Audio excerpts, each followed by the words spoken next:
తెనాలి రామలింగం పేరు తెలియని పిల్లలుండరు. అతనికా పేరెలా వచ్చిందనుకున్నారు? తెనాలిలో పుట్టాడు కనుక తెనాలి రామలింగం అయ్యాడు.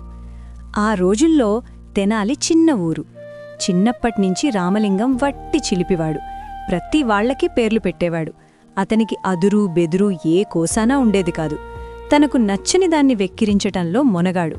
ఒకరోజున రామలింగం వీధిలో ఆడుకుంటూ ఉన్నాడు. ఒక యోగి ఆ దారిని పోతూ అతన్ని చూచాడు. రామలింగం రూపురేఖల్లోనూ అతని మాటల్లోనూ యోగికి తెలివితేటలు కనిపించాయి. వెంటనే ఆయన రామలింగాన్ని దగ్గరికి పిలిచి శక్తిమంత్రం ఉపదేశించి ఇలా చెప్పాడు. నాయనా, ఈ మంత్రం 1000 సార్లు కాళికాదేవి గుడిలో జపిస్తే దేవి నీకు ప్రత్యక్షమవుతుంది. 1000 తలలతో కనిపిస్తుంది. నీవు భయపడకూడదు. అప్పుడు దేవి మెచ్చి నీవు కోరుకున్న వరం ఇస్తుంది అని చెప్పి యోగి వెళ్ళిపోయాడు.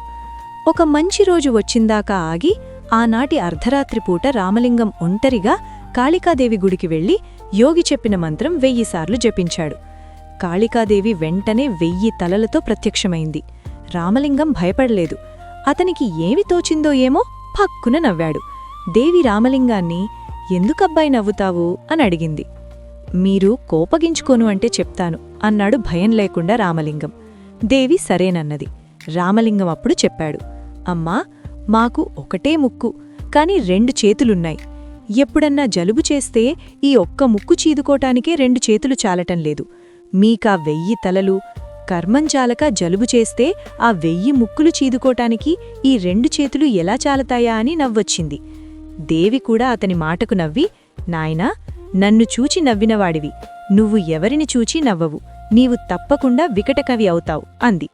రామలింగం నమస్కరించి, తల్లి, ఎటు తిప్పి చదివినా చెడని మాట వరంగా ఇచ్చావు. ఇంతకంటే నాకేమి కావాలి? కాళికాదేవి అతని తెలివితేటలకు మెచ్చుకున్నది. వికటకవి అనే మాట ఎటు తిప్పి చదివినా మారేదేమీ ఉంది? దేవి సంతోషించి మరొక వరం కూడా అతనికిచ్చింది. నీవు రాజాస్థానంలో విదూషకుడవవుతావు. అంతేకాదు, నీలాగా పద్యం కూర్చటం మరొకరికి చేతకాదు అని ఆశీర్వదించింది. రామలింగం వికటకవిగా ప్రసిద్ధి చెందాడు. ఆయన పేరుతో ఎన్నో హాస్యకథలున్నాయి. రామలింగం కాళికాదేవి వరం వల్ల గొప్ప కవి అయినాడు. కాని ఏమి లాభం? ఆ రోజుల్లో అంత పెద్ద కవులను ఆదరించగలవారు తెనాలి చుట్టుపక్కల లేరు. ఒక్క విజయనగరం మహారాజు కృష్ణదేవరాయలు మాత్రం తెలుగు కవులను ఆదరిస్తూ ఉండేవారు. ఆ సంగతి తెలిసి రామలింగం ఎన్నో కష్టాలు పడి విజయనగరం చేరుకున్నాడు. ఇన్ని ఇబ్బందులు పడి చేరుకున్నా రాజుగారి దర్శనం దొరకటం సులభం కాదు. రాజు ఆస్థానంలో ప్రవేశించటం ఆ మాటటుంచు. రామలింగం ఆ ఊళ్ళో విచారిస్తే రాయలవారి గురువుగారైన తాతాచార్యులవారిని పట్టుకుంటే రాజు ఆస్థానంలో సులభంగా చేరవచ్చును అని చెప్పారు. రామలింగం ఆనాటినుంచి తాతాచార్యులవారి సేవ చేయటం మొదలుపెట్టాడు. ఇలా 3 నెలలు శ్రమపడ్డాడు.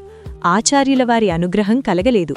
నీబోటి కుర్రాళ్లకి రాజుగారి దర్శనమేమిటి, నీ కవిత్వం వారికి వినిపించటమేమిటి అని నవ్వాడు. ఆఖరికి రామలింగానికి విసుగు పుట్టి ఒకనాడు ఆస్థానం బంట్రోతుకు లంచమిచ్చి దర్బార్లో ప్రవేశించాడు. అప్పుడు దర్బార్లో పెద్ద వేదాంత చర్చ జరుగుతున్నది. ఒక పండితుడు ఈ ప్రపంచమంతా మిథ్య అని, మనం చూసేదంతా కల్పితమని చెప్పుతున్నాడు. సభలో వారంతా ఆశ్చర్యంతో నోర్లు తెరుచుకు వింటున్నారు. ఆయన ఉపన్యాసం చాలించి కూర్చోగానే రామలింగం లేచాడు. స్వామీ, మనమిప్పుడు చేస్తున్నవన్నీ చేస్తున్నామని అనుకోవటమే కదా అని అడిగాడు. ఆయన అవును, అంతే అన్నాడు. అయితే స్వామీ, మహారాజుగారిప్పుడు మనకు భోజనాలు పెట్టిస్తారు కదా, మీరు తినకుండా మానుకోండి. ఈ ప్రపంచం మిథ్య కాదనుకునే మా బోటి కొంతమందివి భోంచేస్తాము అన్నాడు రామలింగం. సభలో వాళ్లంతా గట్టిగా నవ్వారు. పాపం ఆ వేదాంతి చిందబోయాడు. రాయలవారు రామలింగం సమయస్ఫూర్తికి మెచ్చుకుని ఆస్థానంలో చోటిచ్చారు. రామలింగం కోరిక నెరవేరింది. తాతాచార్యులవారి పని ఎట్లా పట్టాలా అని ఆలోచించి మొదలుపెట్టాడు. తాతాచార్యులవారికి తెల్లవారుజామునే లేచి తుంగభద్రా నదికి పోయి స్నానం చేయటం అలవాటు. ఈ సంగతి తెలుసుకుని ఒకరోజున తాతాచార్యులవారు స్నానం చేస్తుండగా బట్టలు తీసి దాచాడు. తాతాచార్యులవారు స్నానం చేసి బయటకు వచ్చి చూసుకుంటే బట్టలు లేవు. రామలింగం అప్పుడే ఏమీ తెలియని వాళ్లాగా ఒకవైపు నుంచి వచ్చి తాతాచార్యులవారిని పలకరించాడు. రామలింగాన్ని చూసేవరకు ఆచార్యులవారి పై ప్రాణాలు పైనే పోయినవి. ఇది రామలింగం పనే అని గ్రహించి బ్రతిమాలటం మొదలుపెట్టాడు. రామలింగం చాలాసేపు బ్రతిమాలించుకుని ఆఖరికి ఒక షరతు మీద బట్టలివ్వటానికి ఒప్పుకున్నాడు. అదేమిటంటే తాతాచార్యులవారు రామలింగాన్ని ఊళ్ళో దాకా మొయ్యాలి. ఏం చేస్తాడు పాపం? తాతాచార్యులవారు గతిలేక ఒప్పుకున్నాడు. అప్పటికి బాగా తెల్లవారింది. రామలింగాన్ని భుజాలమీద ఎక్కించుకుని పరుగుతీస్తామని పరుగుతీయటం మొదలుపెట్టాడు. అప్పటికి ఊళ్ళో వాళ్లంతా లేచారు.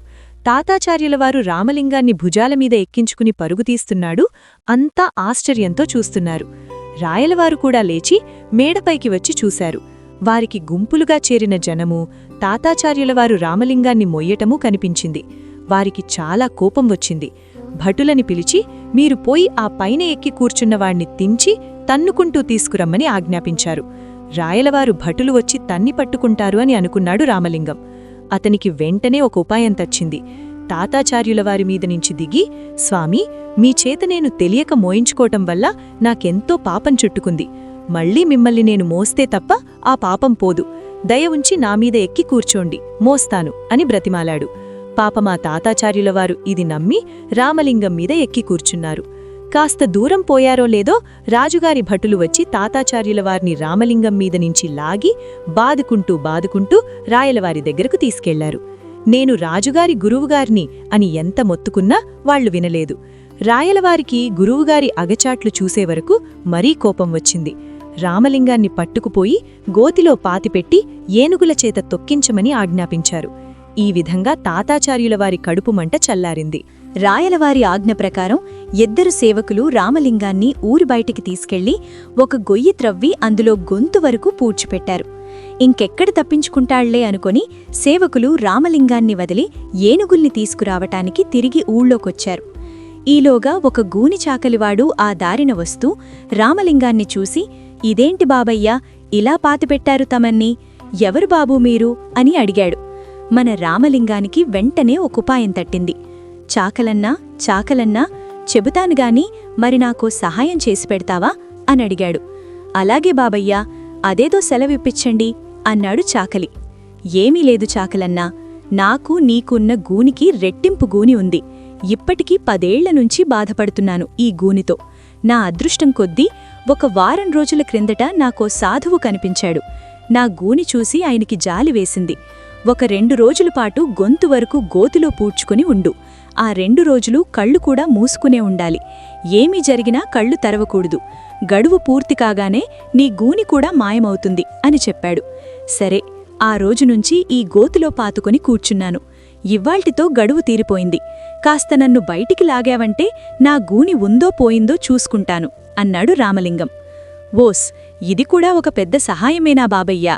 మీ గూని పోయిందంటే నేను మీలాగే 4 రోజులపాటు కళ్ళు మూసుకుని నా గూనిపీడ కూడా వదిలించుకుంటా అని చాకలి రామలింగాన్ని గోతిలోంచి బయటికి లాగాడు. నిజంగా గూని ఉన్నవాడే తెగ రామలింగం మామూలు మనిషిలాగా తయారై బయటపడ్డాడు. చాకలివాడికి కూడా గూని పోగొట్టుకోవాలని ఆత్రం కలిగింది. బాబాబూ, మీకు పుణ్యముంటుంది. నన్ను కూడా కాస్త గోతులో దించి పూడ్చిపెట్టండి. మీరు పోయేదారిలోనే నా ఇల్లుంది. మా ఇంటి వాళ్లకి ఈ కబురు కాస్త అందించి వాళ్లను వచ్చి ఈ మూట తీసుకెళ్లమనండి అని ఆత్రంగా కోరాడు చాకలివాడు రామలింగాన్ని. అలాగే లేవోయ్, నా బాధ వంటిదేగా నీది కూడా. కాని నువ్వు మాత్రం ఈ వారం రోజులు కళ్ళు తెరవకూడదు. ఏమీ ప్రమాదం జరిగినా సరే అన్నాడు రామలింగం. ఏదోలేండి బాబూ, ఎలాగో అవస్థపడతాను.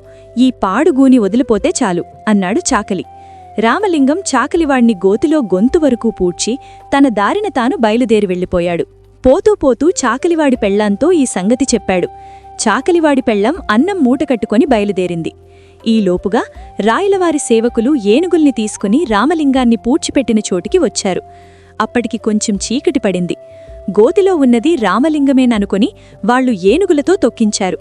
కళ్ళు తెరిస్తే గూని పోదు అనుకొని పాపం చాకలి అలాగే గుట్టు చప్పిడి కాకుండా ఊరుకున్నాడు. ఇంకేముంది, పచ్చడైపోయాడు. వచ్చిన పని అయింది అని రాయలవారి సేవకులు తిరిగి ఆస్థానానికి చేరుకున్నారు. చాకలివాడి పెళ్లం అన్నపు మూటతో వచ్చి చూస్తే ఇంకేముంది, మొగుడు తలకాయ అనమాలు కూడా లేకుండా పచ్చడే కనిపించింది. పక్కనే వాడి బట్టల మూట చూసి అది తన మొగుడి తలకాయే అని తెలుసుకుంది. ఆ మూట నెత్తినేసుకుని లబోదిబోమంటూ రాయలవారి ఆస్థానానికి వచ్చింది. ఈలోపుగా మన రామలింగం కూడా ఆస్థానం చేరుకున్నాడు. జరిగిందంతా విన్న తర్వాత రాయలవారు, ఔరపిడుగా, ఎంత పని చేశావ్? నిష్కారణంగా ఏమీ తెలియని చాకలివాణ్ణి నీ పొట్టన పెట్టుకున్నావు గదా. ఏదోలే, అయిపోయిందేదో అయిపోయింది. నువ్వు తిరిగి కళ్ళ ఎదుటపడ్డావు, అదే 10,000 అని చాకలి ఆమెకు డబ్బిచ్చి పంపించారు. తిరిగే కాలు తిట్టే నోరు ఊరు ఉండవని మీకు తెలిసే ఉంటుంది.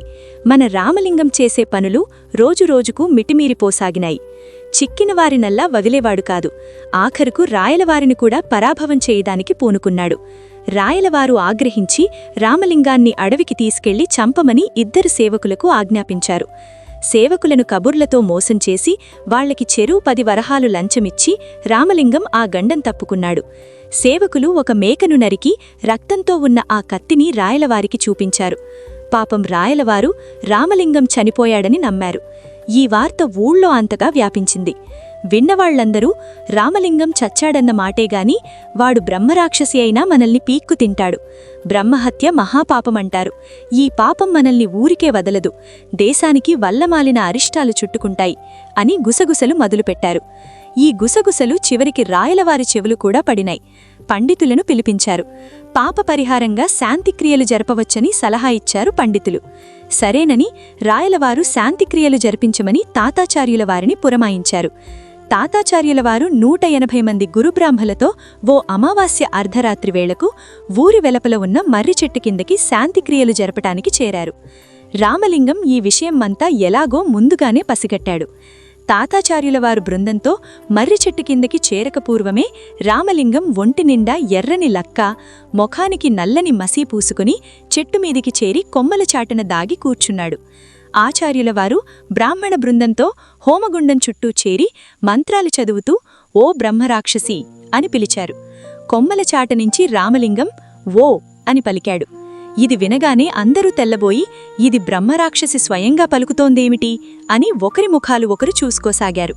రామలింగం హఠాత్తుగా చెట్టుమీదనించి మొండిమొలతో వాళ్ల మధ్య హోమగుండం కాంతిలో బ్రహ్మరాక్షసికి మళ్లీ దూకాడు. బ్రహ్మరాక్షసి పడింది అని వారికి వారు ప్రాణాలు బిగబట్టుకుని ఉన్నారు.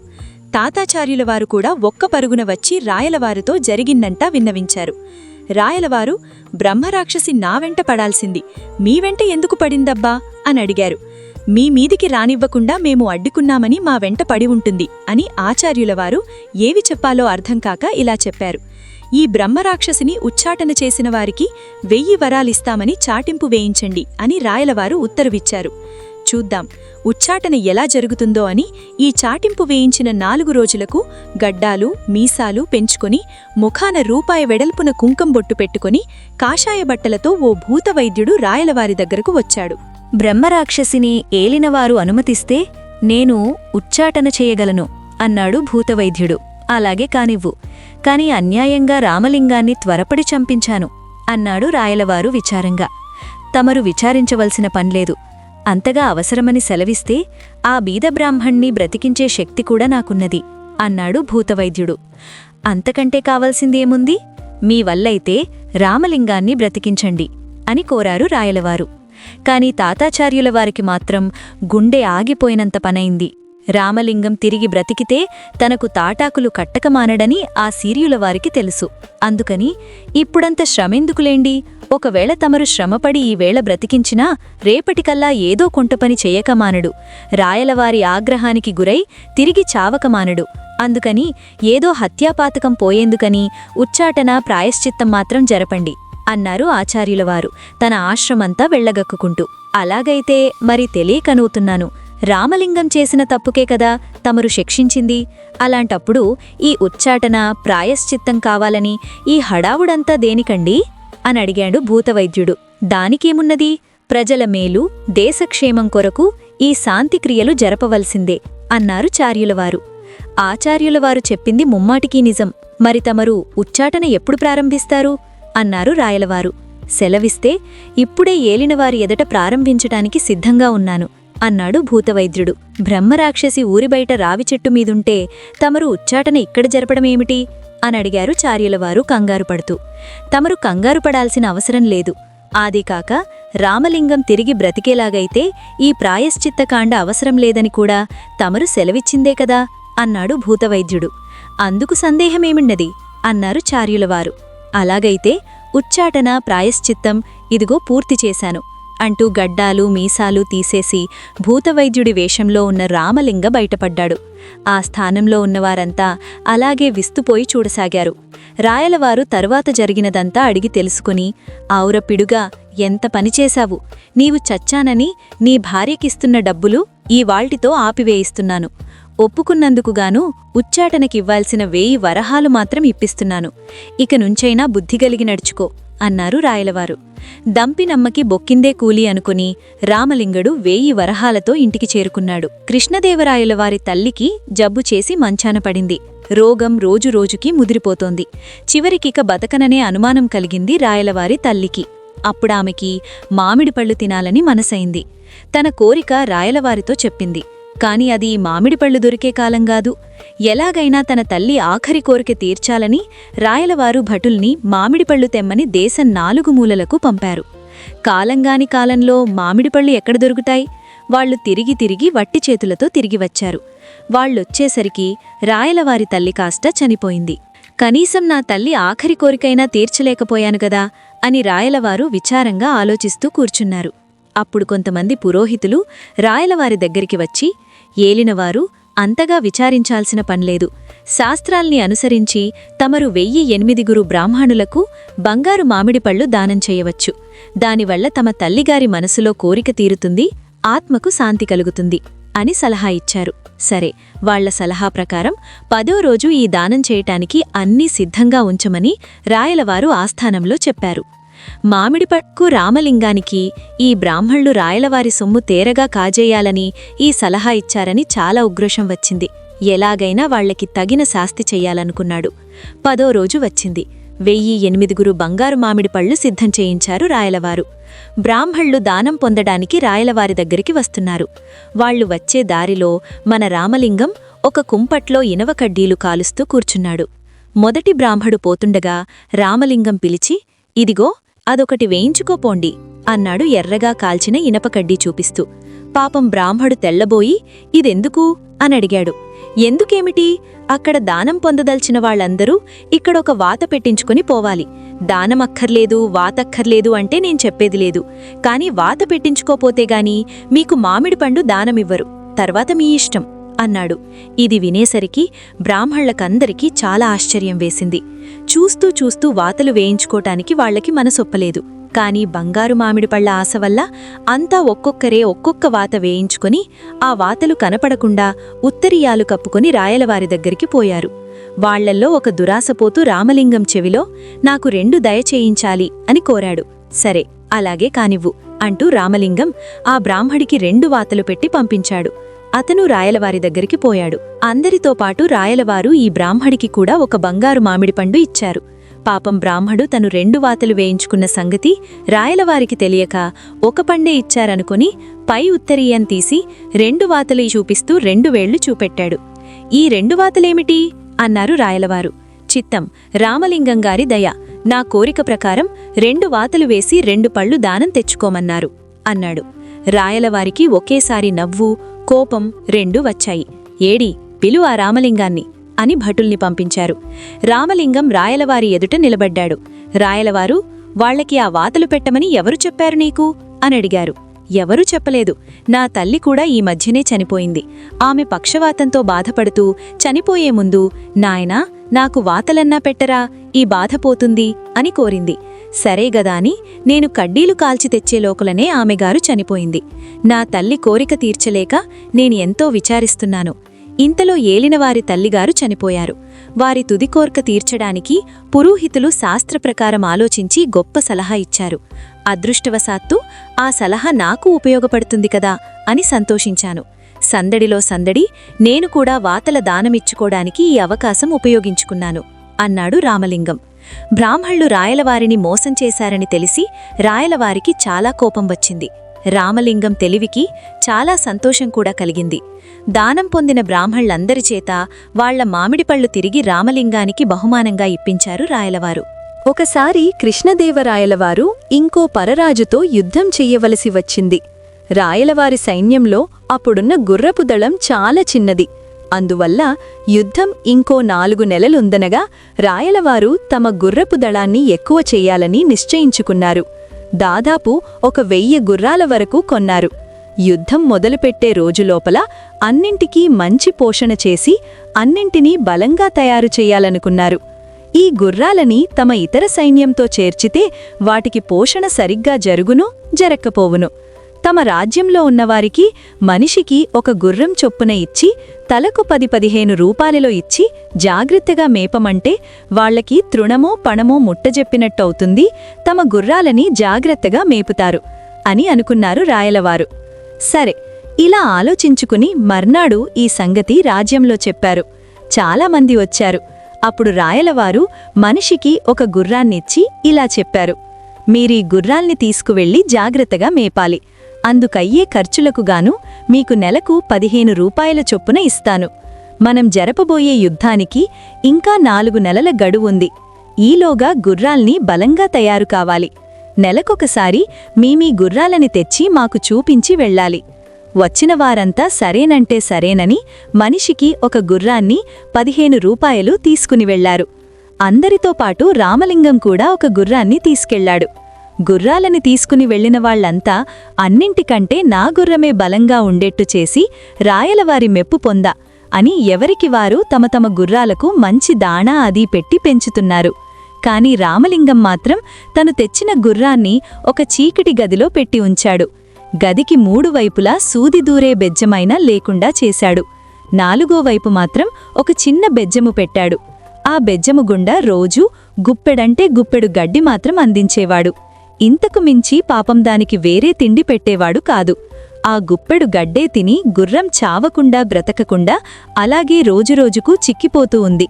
రామలింగం మాత్రం రాయలవారు ఇచ్చిన 15 రూపాయలు తన ఇంటి ఖర్చు క్రింద వాడేసుకున్నాడు. ఇంతలో 1 నెల రోజులు పూర్తయినాయి. గుర్రాలని తీసుకువెళ్లిన వాళ్లు తమ తమ గుర్రాల్ని తెచ్చి రాయలవారికి చూపుతున్నారు. రాయలు అందరి గుర్రాల్ని పరీక్ష చేశారు. చివరికి రామలింగం వచ్చాడు చేతులు జాడించుకుంటూ. నీ గుర్రమేదోయ్ రామలింగం అనడిగారు రాయలవారు. అయ్యా, నా గుర్రం ఇప్పుడు నా మాట వినేట్టుందా? అందరి గుర్రాల కంటే నా గుర్రమే బాగుండాలని మీరిచ్చిన 15 రూపాయలుగాక ఇంకో 5 రూపాయలు నా చేతివి వేసి దానికి మంచి మంచి దాణా అది పెట్టి ఎంతో జాగ్రత్తగా చూశాను. నేనలా చూడటమే పెద్ద పొరపాటైపోయింది. దానికిప్పుడు బాగా క్రొవ్వెక్కి ఉంది. నన్ను దగ్గరికి కూడా రానివ్వటం లేదు.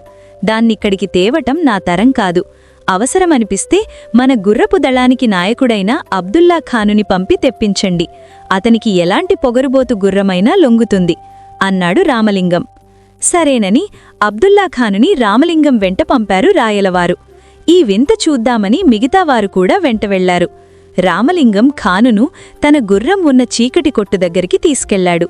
బయట కట్టేస్తే తెంచుకుని పారిపోతోంది.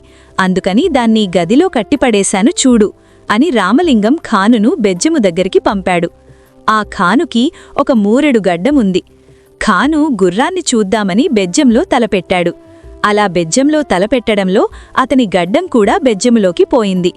అసలే తిండికి మొహం వాచి ఉంది కదా, అందుకని సాహేబు గడ్డాన్ని బెజ్జంలో చూడగానే అది రోజూ రామలింగం పెట్టే గడ్డేమో అనుకుని నోటితో గట్టిగా పట్టుకుంది. ఇక చూడండి, పాపమా ఖాను తిప్పలు కుయ్యో మొర్రోమని చిందులు త్రొక్కటం మొదలుపెట్టాడు.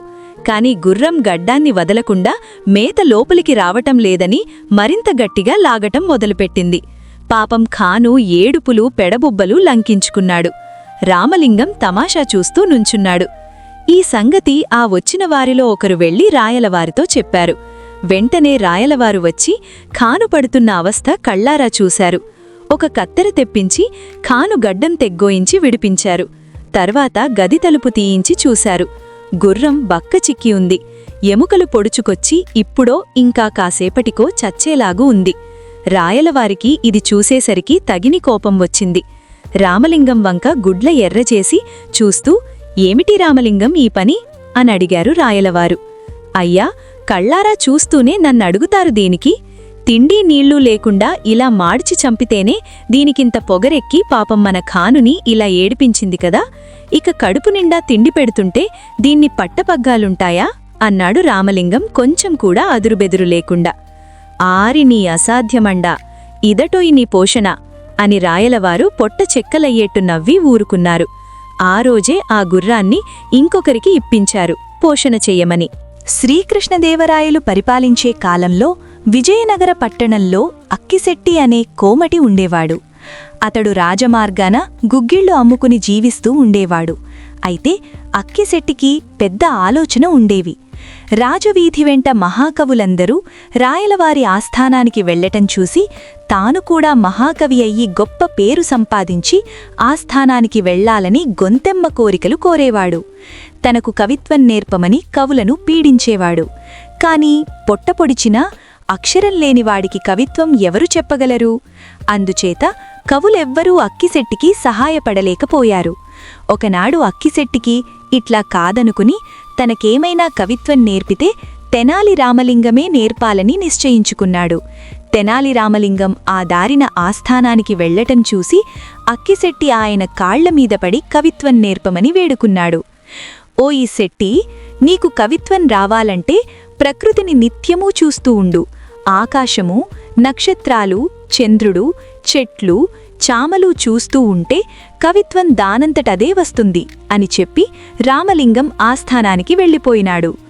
ఆనాటినుంచి అక్కిశెట్టి ప్రకృతిని పరిశోధించటం మొదలుపెట్టి కవిత్వం కోసం ఎదురుచూడసాగాడు. ఒకనాడు పగలల్లా రాజవీధిలో గుగ్గిళ్లు అమ్మినన్ని అమ్మి మిగతావి ఇంటికి పట్టుకొచ్చి అంగడిలో పెట్టి ఆరుబయట మంచం వేసుకుని అక్కిశెట్టి దానిమీద దెల్లికిలా పడుకున్నాడు. అప్పుడే ఆకాశాన పున్నమచంద్రుడు వెండి కంచంలాగా కనిపించాడు. అక్కిశెట్టికి కవిత్వం వచ్చి పున్నమ వెన్నెల కాసెగా అన్నాడు ఆశ్చర్యంతో. శెట్టికి చాలా ఆనందమైంది. వెంటనే పాండురంగస్వామి ఆలయానికి వెళ్ళి, స్వామి, నాకు కవిత్వం వస్తే నీకు రోజు గుగ్గిళ్లు నైవేద్యం పెడతాను అని మ్రొక్కి శెట్టిగారు ఆలయం నుంచి తిరిగి వస్తుండగా ఆలయంలో పొన్న చెట్టు మీది కోయిల ఒకటి కూసింది. పొన్నపై కోయిల కూసెగా అన్నాడు అక్కిశెట్టి ఆనందంతో. ఇవాళ లేచి ఎవరిదో మంచి మొహమే చూశాను, కవిత్వం పచ్చేస్తున్నది అని అనుకున్నాడు అక్కిశెట్టి. ఇంటికి తిరిగి వచ్చి అమ్మగా మిగిలిన గుగ్గిళ్లు తిందామని అంగడిలోకి వెళ్ళి గుగ్గిళ్లు పైకి తీసేసరికి అవి పాసిపోయి ఉన్నాయి. అంగట్లో గుగ్గిళ్లు పాసెగా అన్నాడు అక్కిశెట్టి విచారంతో. ఇంకొక పాదం చెప్పగలిగితే పద్యం పూర్తవుతుంది. కాని ఎంత తన్నుకున్నా ఆ పాదం కుదరలేదు. అందుచేత ఆ అర్ధరాత్రివేళ అక్కిశెట్టి తెనాలి రామలింగం ఇంటికి వెళ్ళి ఆయనను పిలిచి, అయ్యా, 3 పాదాలు కవిత్వం చెప్పాను, 4వ పాదం తమరు పూర్తి చెయ్యాలన్నాడు. మిగతావి చదవమన్నాడు రామలింగం. పున్నమ వెన్నెల కాసిగా, పొన్నపై కోయిల కూసెగా, అంగట్లో గుగ్గిళ్లు పాసెగా అని చదివాడు అక్కిశెట్టి. అక్కిశెట్టి మొండమూసగా అని రామలింగం పద్యం పూర్తి చేసి వెళ్ళిపడుకున్నాడు. ఆనాటినుంచి అక్కిశెట్టి కవిత్వం గొడవ మానేసి గుగ్గిళ్లమ్ముకుంటూ నిశ్చింతగా జీవనం చేయసాగాడు.